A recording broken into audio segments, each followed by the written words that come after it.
గత శాసనసభ ఎన్నికల్లో 8 స్థానాలు, ఇప్పుడు జరిగినటువంటి పార్లమెంట్ ఎన్నికల్లో 8 స్థానాలు భారతీయ జనతా పార్టీని ఆదరించి గెలిపించారు. అందుకే వచ్చేటువంటి శాసనసభ ఎన్నికలు ఎప్పుడొచ్చినా కూడా మరి 88 శాసనసభ స్థానాలు భారతీయ జనతా పార్టీ గెలవాలి. ఎందుకంటే అనేక అసెంబ్లీ పార్లమెంట్ నియోజకవర్గాలకు సంబంధించినటువంటి పునర్విభజన జరగనున్నది. కాబట్టి మనకు మంచి అవకాశం ఉంటుంది. ఈ పునర్విభజన తర్వాత పూర్తి స్థాయిలో భారతీయ జనతా పార్టీ తెలంగాణ రాష్ట్రంలో అధికారంలో రావడానికి మరి అందరము అంకిత భావంతో పనిచేయాల్సి ఉంటుందని ఈ సందర్భంగా మనయేస్తున్నాం. మండు టెండలను కూడా లెక్క చేయకుండా పార్టీ కార్యకర్తలందరూ ఎంతో కష్టపడి పనిచేశారు. కాబట్టి ఈరోజు మనం తెలంగాణ నుంచి 8 స్థానాలు పొందడం జరిగింది. మరి ప్రత్యేకంగా ఈరోజు ప్రధానమంత్రి గారికి, భారతీయ జనతా పార్టీ అధ్యక్షులైనటువంటి జగత్ ప్రకాష్ నడ్డా గారికి నేను తెలంగాణ భారతీయ జనతా పార్టీ తరఫున హృదయపూర్వకమైనటువంటి కృతజ్ఞతలు తెలియజేస్తా ఉన్నాను. ఒక క్యాబినెట్ మినిస్టరు, ఒకటి ఎంఓఎస్ స్టేటు, ఇద్దరిని తెలంగాణ నుంచి మరి పెద్ద మనసుతో ఎంపిక చేయడము నిజంగా నేను తెలంగాణ ప్రజానీకం తరఫున కూడా నరేంద్ర మోడీ గారికి ధన్యవాదాలు తెలియజేస్తా ఉన్నాను. అదేవిధంగా ఆంధ్రప్రదేశ్ నుంచి భారతీయ జనతా పార్టీగా ఒక నిక్కసైనటువంటి కార్యకర్త, అనేక రకాల ఇబ్బందులు వచ్చినప్పటికీ కూడా, ఒడిదుడుకులు వచ్చినప్పటికీ కూడా మరి పార్టీని జెండా మోసినటువంటి మరి నర్సాపురం నుంచి ఇటీవల పార్లమెంట్ సభ్యుడిగా గెలిచినటువంటి మిత్రుడు శ్రీనివాస్ వర్మ గారిని ఈరోజు కేంద్ర మంత్రిగా తీసుకోవడము, భారతీయ జనతా పార్టీ ఏ రకంగా సిద్ధాంతపరంగా పనిచేస్తుందో, ఏ రకంగా కార్యకర్తల ఆధారంగా పార్టీ పనిచేస్తుందో దీన్ని బట్టి మనం అర్థం చేసుకోవచ్చు.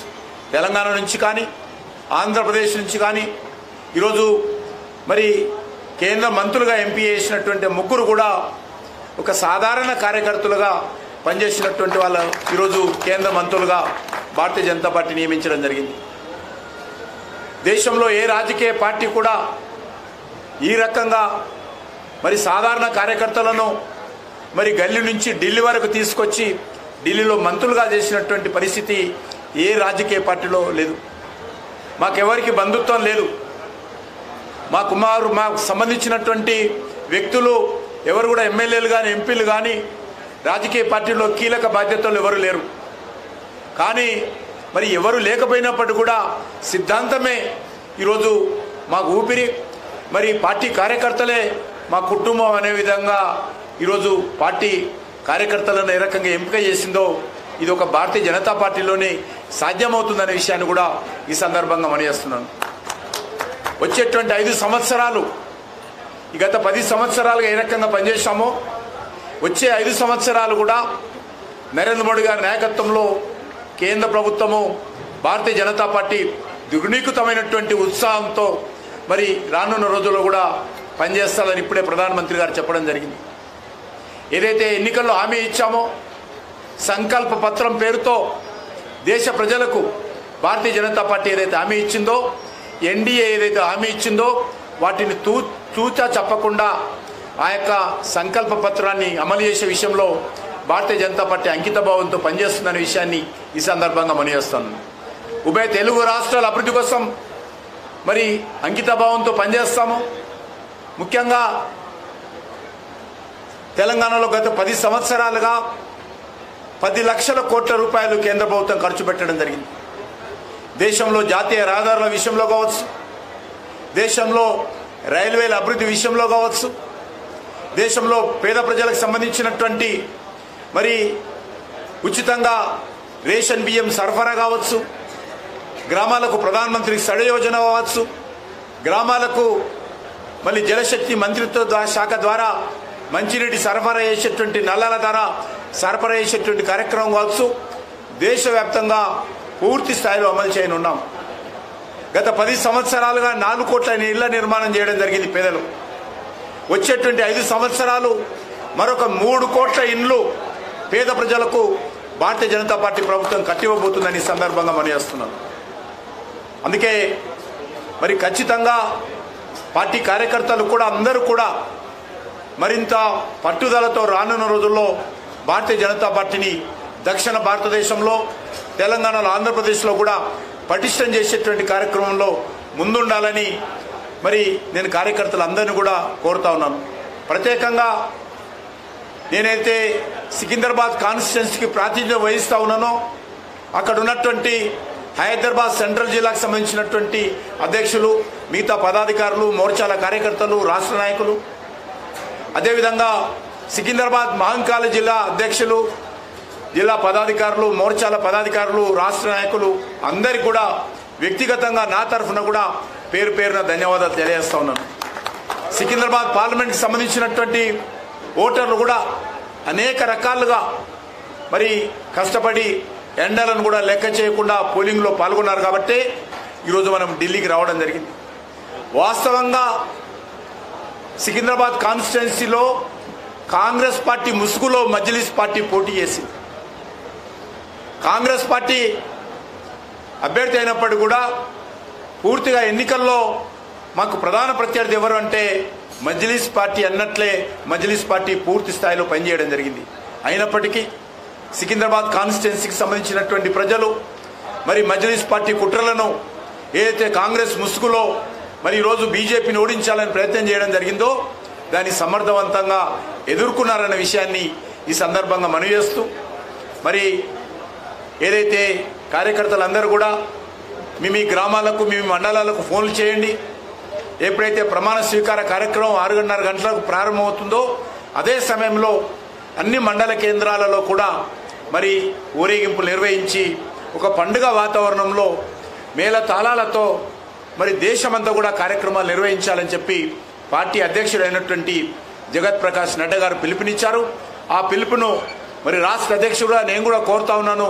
తెలంగాణ రాష్ట్రంలో కూడా అన్ని మండల కేంద్రాల్లో కూడా ఈ కార్యక్రమాలు నిర్వహించాలని నేను ఈ సందర్భంగా కోరుకుంటూ మరొకసారి నేను ఇక్కడ మరి వచ్చినటువంటి కార్యకర్తలు, ఉభయ రాష్ట్రాల నుంచి వచ్చినటువంటి కార్యకర్తలు, తెలంగాణ వ్యాప్తంగా వచ్చినటువంటి కార్యకర్తలు అందరికీ కూడా పేరు పేరున నేను హృదయపూర్వకమైనటువంటి కృతజ్ఞత తెలియజేస్తా ఉన్నాను.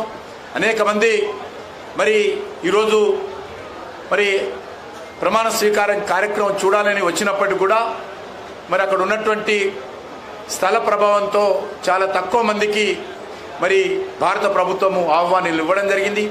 అయినప్పటికీ ఏ రాష్ట్రంలో ఇవ్వనటువంటి మరి ఇన్విటేషన్ కార్డ్స్ మరి నడ్డా గారితో మాట్లాడి ప్రత్యేకంగా మరి కొన్ని తీసుకురావడం జరిగింది. చాలామందికి కార్డ్స్ అందలేదు.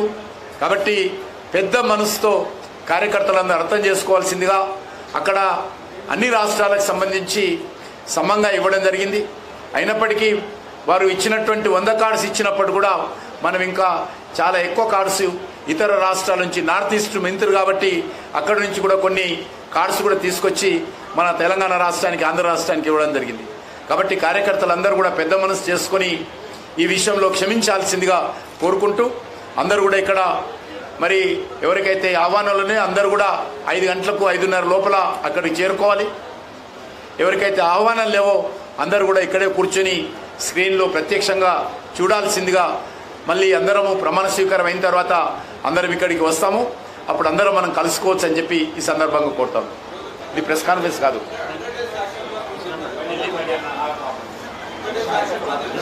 అది ఇంకా ఫస్ట్ క్యాబినెట్ మీటింగ్లో చర్చకు వస్తుంది. దాని డీటెయిల్ ప్రధానమంత్రి గారు ఏదైతే సంకల్ప పత్రం ఉందో ఆ సంకల్ప పత్రానికి సంబంధించినటువంటి విషయంలో మనము కమిట్మెంట్తో అమలు చేయనున్నామనే విషయాన్ని చెప్పారు తప్ప 100 days ఇంకేం చెప్పలేదు.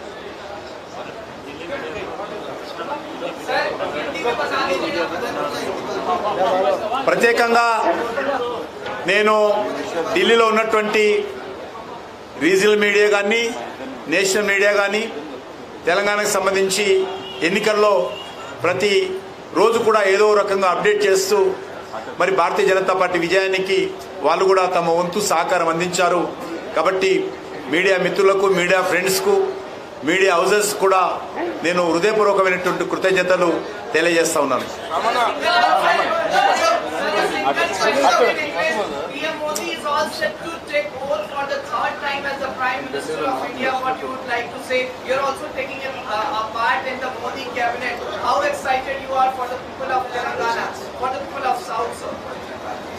भारत में आजाद के बाद ये दूसरा इंसिडेंट है।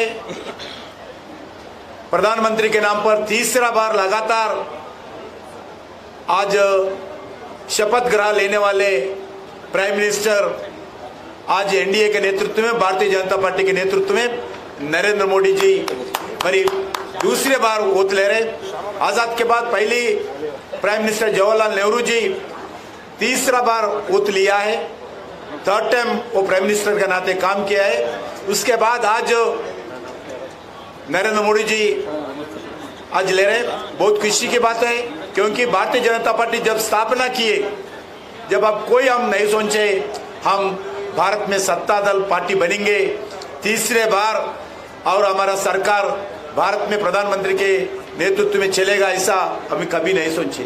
हम देश के लिए हमारा पार्टी स्थापना की है, देश के रक्षा के लिए, देश के सुरक्षा के लिए, एक नेशनलिस्ट मूवमेंट लाने के लिए हमारा पार्टी स्थापना किया है। फिर भी आज भारत के जनता तीसरी बार आशीर्वाद देकर आदरणीय प्रधानमंत्री जी को तीसरी बार प्रधानमंत्री बनना, भारतीय जनता पार्टी एनडीए के साथ मिलकर आज सत्ता चलाना हर कार्यकर्ता के लिए हमारा गौरव विषय है। सिर्फ भारतीय जनता पार्टी कार्यकर्ता के लिए नहीं है, 140 करोड़ जनता के लिए भी गौरव का विषय है, क्योंकि नरेंद्र मोदी जी के नेतृत्व में 10 साल लगातार जो काम किया है, देश का गौरव बढ़ाने के लिए, देश में इंफ्रास्ट्रक्चर एक्टिविटी बढ़ाने के लिए, देश में गरीबों को सेवा करने के लिए, देश में आतंकवाद को रोकने के लिए, भ्रष्टाचार को रोकने के लिए, देश में इंफ्रास्ट्रक्चर एक्टिविटी, रेल कनेक्टिविटी हो, रोड कनेक्टिविटी हो, एयर कनेक्टिविटी हो, वाटर रोड कनेक्टिविटी हो, हर विषय पर नरेंद्र मोदी जी के नेतृत्व में जो काम किया है, इसका आज प्रतिरूप, आज प्रतिफल, आज सारी 140 करोड़ जनता को धन्यवाद देता हूं। और आदरणीय प्रधानमंत्री नरेंद्र मोदी जी की हृदय से, हम कार्यकर्ताओं की तरफ से, तेलंगाना के जनता की तरफ से, आंध्र प्रदेश के जनता की तरफ से मैं हृदय से आदरणीय प्रधानमंत्री जी को शुभकामनाएं देता हूं, अभिनंदन करता हूं।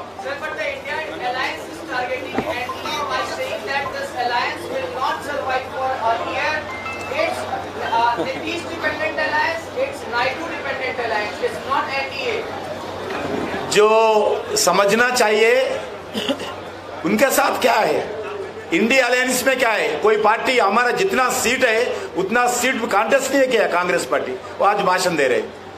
आज मैं पूछना चाहता हूं, आज इलेक्शन से पहले गठबंधन करके हम चुनाव लड़े हैं और गठबंधन को जनता का आशीर्वाद मिला है। ये प्रजातंत्र का अपमान करना, इंडी नेतृत्व का जो बात कर रहे वो प्रजातंत्र का अपमान है।